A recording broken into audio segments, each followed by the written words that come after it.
All right, guys, welcome to the Chokehold Chat. So weigh-ins happened earlier today. We got to watch the rest of, well, not the rest of them, but some more of the embeddeds and stuff. Got to watch a lot of the interviews, and we got some more thoughts on UFC 22. So we're gonna make this video before the actual event happens tomorrow. Going a little deeper on the card, the early prelims. Slavaklaus, right? Vyacheslav Borishev. I don't know if he's UFC caliber or not. He's got some nasty striking. He looks good sometimes, but I don't know. It could be his writing papers, man. I mean, right here, I'm just looking. He's 8-6-1. That's a salty record right there, buddy. Salty. He's good. I just don't know if he's UFC caliber. And he seems like a nice guy and stuff, but, we'll see. We will see. That's the curtain jerker. And then Susarkayev, right, the Hamzat guy or whatever, versus Eric McConaughey. He's only got 2 fights in the UFC. He looked all right. I mean, they looked pretty comparable in size and stuff. McConaughey looks like a brick shithouse. He's built real good. I mean, Fatima Klein versus Angela Hill. I mean, talking about salty records, right? Angela Hill, salty record, but 18-15, most of those fights in the UFC. Yeah, I don't think this is gonna be a good one for her. The next one, Chepe Mariscal versus Pat Sabatini. Pat Sabatini has like a wild build. He's like all legs, and then his torso is just like super wide. Chepe's losses are only to good guys. I mean, Pat Sabatini's good. This one is, I kind of don't know where it's going to go, honestly. It's pretty striker versus grappling battle, And then we get GM3 versus Kyle Daukaus. Speaking of weird builds, right? Kyle Daukaus looks like SpongeBob. Like his body is so square, and his waist is he's a box. He's just like shoulders to hips like a box, and then like kind of like gangly arms, tall. Weird build, man. And GM3 37-20, salty records, right? Yeah, we'll see. That one's gonna be good. The early prelims are great, right? The real ones will be sat down. We will be watching at 4 o'clock my time, 4 p.m. We're gonna be sat down watching these things. Yeah. That's how I'm spending my Saturday night. And then just the prelims, right? That was the early prelims. The prelims, Malcolm Wildmaker had a fight, fallout with Cody Haddon. He's got this guy taking it on 2 days' notice. Ethan? I don't know the guy. 8-2. He got moved up to featherweight, 145, because of the short notice. So we'll see. Kind of sucks because I don't think we're going to learn anything about Malcolm Wellmaker. I mean, or maybe this guy can push him or something, but I thought Cody Haddon would have been a pretty good matchup. Next one, right? Aaron Blanchfield, Tracy Cortez. This one's going the distance, or it's, submission. Submission or decision. I'd be shocked if Aaron would ground and pound, get to a kind of a ground and pound finish. Tracy's pretty tough, right? She's pretty tough. I just don't know where she's at, though. It's kind of weird. Like, I see on the embedded, she keeps, she's getting real emotional, I don't know if that's always great. The last time that I can kind of recall that is, God, what's her name? She just fought on last weekend's card. Chitara, fought for a belt versus Raquel Pennington. God, man, what is her name? All right, we're gonna have to look it up, guys. I'm sorry. But basically, she was crying on the embeddeds too, this girl, when she fought Rocky for the strap. And Myra Bueno Silva, okay? And now looks like a couple losses right away. After that and stuff, I don't know. I don't necessarily like that kind of being over emotional for a fighter. I don't know. Maybe it'll work for her. I mean, but Erin Blanchfield, I just think that she has a clearer path to victory. And then Kopylov versus RoboCop, the Brazilian Barack Obama. I'm leaning RoboCop, but RoboCop has been knocked out before by Bruno Fajeda, the Hulk, and he's got a couple losses like that, and Kopylov can crack. That's going to be awesome. The whole card is awesome. 322, banger, dude. Banger of a card. And then we got Bo Nickel, Rodolfo Vieira. When I said climb the legs, I mean like if Bo Nickel takes Rodolfo down and they're in like a full guard situation, and then he starts climbing the legs up his back, up Bo's back for like a triangle or like an armbar, I could see that, or maybe like just a gritty like Kimura, getting onto it like a pit bull and stuff. But like I said before, right? I don't think that Rodolfo has very good gas. I mean, he kind of got melted by Fluffy, but Fluffy does it to everybody. But I just think, I really think, you got to look at him, dude. I think he takes gear, and guys that take gear don't really have the best gas tanks, right? It's not EPO, it's just, TRT or whatever else, whatever secret sauce they can use to skirt these tests. And he also comes from jiu-jitsu. It's a very prevalent thing in jiu-jitsu. So I think this one is Bo's to win, but he should win, but we'll see, right? We're going to see where he's at after his first loss to RDR. And then the main card, Beneil Dariush misses weight, 157. I don't like this because the fight is still going on. Obviously I want the fight to still go on, but I remember the stat is it's like 70% of the time. Like most of the time when somebody misses weight, the guy who misses weight, who didn't cut the extra couple pounds, who didn't get sucked down, he usually wins. And Beneil can crack. Beneil's got probably better jiu-jitsu than Benoit Saint-Denis. Benoit Saint-Denis has Father Time on his side. He doesn't have as many fights, but he has been in very brutal fights. So it's just real close. And then with the weight miss now, I really don't know what to think of it because, I think it kind of, depending on what the weight cut was, we're not going to know, but I always feel like kind of cheated whenever the guy who missed weight wins. I hate that, But I don't know if Benoit Saint-Denis is going to be able to lean on his wrestling against Beneil Dariush. Beneil's nasty on the ground. He's nasty, dude. I can still remember that Tony Ferguson was just ripping his leg apart. Beneil Dariush. Broke my heart, Beneil. Carlos Prates versus Leon Edwards, right? Carlos looks huge. Remember we talked about Grendel from Beowulf being like Alex Pereira's build? It's the same thing with Prates. There must be something in the water over there. But he's got that build. He's doing this, and his hands are like twice the size. His hands are huge. And he's lanky. He's got good striking, and we just do not know where Leon is at. We don't really know where Prates is either. We're going to find out. That's a great fight. That's a great fight. Yeah, hopefully it stays striking. We can watch a kickboxing match between these two guys, man, because that's some high-level stuff. It's good for us to see that in MMA. Really don't have too much to say about that. Michael Morales versus Sean Brady. When they did the weigh-ins, this is why I like to do these shows on or these podcasts on the numbered events, because Michael, you get to see him face off and stuff. Michael Morales was like a full head taller than Sean Brady. Sean Brady is not super tall for the welterweight division. I remember Leon Edwards, right, on their main event. Leon's, you're short. That's because Sean Brady's built like a Ninja Turtle.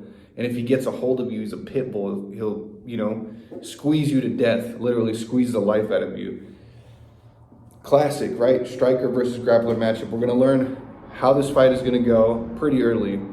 If Sean Brady gets in on a leg for Morales and dumps him and then keeps him there, it's Sean Brady's fight. Sean Brady's not going to gas out. He's not that type of guy. And he'll beat Morales down until he submits him. if he shoots for legs and Morales can shuck him off, can get his arms in between, can limp leg out, can, kind of use that length, that big length. Sometimes it's kind of a double-edged sword when you're wrestling somebody like that, because they're so long that you can, there's a lot of leg to grab. You can kind of get to the leg, but it's really hard to topple guys like that when they're real tall and lanky. It's tough to wrestle guys like that. I kind of have more of a Sean Brady, little guy, but yeah, that one's gonna be sick, dude. But the height difference really was it was really prominent. But like I said, Sean Brady's dense though. I'm gonna lean Brady because he's a veteran at this point. I think he's more tested. I don't know too much about Morales. I've seen the fights, obviously. But what can we learn over a win at Gilbert Burns at this period of his career? Gilbert Burns has fought for a title. He was definitely elite at one point, but people are kind of getting wins off of him now. It's kind of the latter half of his career. We don't really know where he's at either. Zhang Weili versus Valentina Shevchenko. Another thing about the weigh-ins, right? Zhang Weili didn't look that much smaller to me. Definitely smaller, but not too bad. It's only 10 pounds, and Zhang's always been kind of big. I do think that she's gonna carry that power up to the heavier weight class. And like I said before, Shevchenko's dropped a couple fights, right? She looked really good against Manon, and Manon's tough. We just saw Manon bounce back against Jez Vicious, and Valentina had a win over her. And people thought that fight was boring. I thought it was a good fight. This one's awesome too. But I lean Zhang Weili. I know that they're kind of similar in age, but Zhang Weili just doesn't have that many miles. She doesn't. Valentina's been to a lot of decisions. She's been around just forever. And,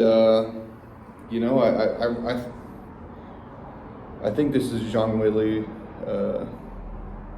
I think this is her fight. But it's going to be very interesting while it lasts. It's going to be tough to put away Valentina. Very tough. Maybe a club and sub. We'll see. The main event. Islam Makhachev. Jack Della Maddalena. Jack with that freaking... He looks like... it's crazy to see his nose like that. But he looks badass. He looks like, dude, that is gnarly. But it's awesome. JDM just looks like a cool dude too. He carries himself cool. I don't know if he's gonna... I think a lot of the thing with this, obviously Makhachev, Nurmagomedov, these guys they're very good, the Dagestani guys. But you can definitely beat yourself before you get to the fight. And I think that happens a lot with these guys.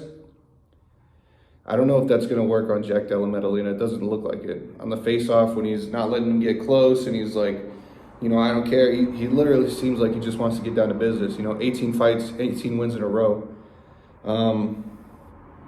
Yeah, I think this is going to be a good one. Jack did look pretty big. Islam didn't look too much smaller either. He looked like he kind of fit into the welterweight weight class. Jack Della did need to take the shorts off and did need to get the curtain, though, just to make the weight. So we know he's a big welterweight. He looks like a big welterweight. Looks dense. I just don't know if the equivalent of Bilal Muhammad's wrestling is anywhere near Islam Makhachev's. Max Holloway had a good point though too, where he's talking about people say that Islam doesn't get tired. He doesn't get tired, and Max is like, I've seen him tired, and that's true. We saw Makhachev tired at the 5th round in the Volk fight. He's looked human before. We've seen him tired. If Jack can push the pace and can stay there with him and can fight and keep fighting and give Makhachev a scrap with that extra 15 pounds with the welterweight, and Makhachev not feeling that under the lights. I'm sure he trains with welterweights, but it's different when you're in there, actually trying to hurt each other, actually trying to win a title. So we'll see if Jack Della can use that size, can use some of that grit to get Makhachev out of his comfort zone. The way that Jack is going to win this fight, I don't know if he's going to spark Makhachev. I think Makhachev is a much better striker than Bilal. and Bilal stood with, Jack for the most part. So I don't think that Jack can knock Makhachev out, or I don't think that he's going to. He can, definitely. He definitely can, but I think the route to victory for him is like a 3-2 decision, like a split. Makhachev, right? It's no secret. His wrestling is better than Jack's. He's going to want to take him down and submit him, strangle him, specifically. Can he do that? Yes, obviously. Oh, man. It's going to be good, though. That 15-pound jump from 155 to 170, though, it's a big jump. And Jack, too, like he kind of got a title shot circumstantially, but he made the best out of it, and he won the title. He is the champion. But his last couple of fights, it's so weird, right? Because he had that canceled fight with Leon Edwards, right? And then he beats Bilal. But before that, it's Gilbert Burns. Think about that. He got a title shot off of a Gilbert Burns win at UFC 299, and then circumstantially gets put in there and beats Bilal. Excuse me. Before that, it's Kevin Holland. Before that, it's Basil Hafez, right? And then Danny Roberts. Like we haven't seen too much of this guy either. Not against like top level competition. It's Gilbert Burns, who's kind of on the downturn of his career, and then Bilal Muhammad and Kevin Holland. That's it. So we really haven't seen that much. Also, too, I will not glaze Islam Makhachev. I'm not gonna do that, right? Makhachev too. Like his title run has been very weird. To talk about it like he's just been like knocking off contender after contender. He was supposed to fight Sarukian. He did not fight Sarukian. He fought no fault of his own either. No fault of his own. But he fought Hanato Makano. Hanato's like ranked number 10 at the time on a couple days' notice. Obviously Hanato had a camp, but it's Hanato Makano. Beats Dustin Poirier. Dustin Poirier already had a couple title shots. He could never capture the title. Very good, very game, but it's Dustin Poirier, right? And then Alex Volkanovski on 10 days notice, right? Knocks him out on 10 days notice. And then Alex Volkanovski, the 145er, going up to 155. And I thought that Volkanovski did enough to win that fight, right? But he edged him. He split Alex Volkanovski. He beat Charles Oliveira for the title. Legitimate. He beat Charles. Club and sub. Beat him up. Legit, just beat him up. Before that, he got a title shot after fighting Bobby Green. Bobby Green. It's the same thing with Jack and Gilbert, right? Bobby Green's 32-17. I love Bobby Green, but come on, man. And then before that, Dan Hooker, and before that, Thiago Moises. So this is, if not the toughest test of Makhachev's career, just because of the size and everything else. Yeah, it's just, he's got a weird resume. Islam. Because, I would love to see an Arman Sarukian in there. I would love to see an Ilya. But I guess that would be the same problem, right? Ilya's a 45 or I get why Islam doesn't want to do that. Just sucks that Islam couldn't get that rematch with Charles Oliveira, stamp it, beat Charles twice, and then have a win over, then he would have had a win over Volkanovski, Charles twice, and then if the Arman fight would have went through, Arman Sarukian. That's a much better lightweight title run than, all of this circumstantial stuff, which really isn't his fault. But it just sucks, man. I would have loved to see Gaethje, Arman, Oliveira again, and then the Dustin Poirier. But Makhachev has a chance to stamp himself, really, to become a double champion and beat Jack Della Maddalena. And I love that Islam is calling out Kamaru Usman. I definitely would love to see that. Give Kamaru another shot, another wrestler, good striking, legend. Kamaru was a great welterweight champion. But a lot of stuff to look forward to. I will talk to you guys tomorrow after the pay-per-view. Sorry we went a little long today. I got a lot of stuff on my mind. The production's getting better. You guys are seeing me. I got more cool stuff coming. And that's it. That's the Chokehold Chat. Thanks for listening. Hey, One more thing. I want this thing to be a community, right? I want you guys to bounce ideas with me, so I'm not just talking to myself here. That's the whole reason I started this podcast, is because I don't have anybody to talk about this MMA stuff with, right? It's hard to find people who watch as much as I do. So if you guys watch, let me know. I want to you guys should share this stuff and, whatever, because we can start the live stream and stuff when we reach a certain number of subscribers, and then we can talk to each other and just, or comment, whatever, because I want to hear what you guys think. That I want to build a community of us as fight fans. That's why I started it. So welcome aboard. This is the Chokehold Chat Club, and I will talk to you guys after the event. Okay, bye.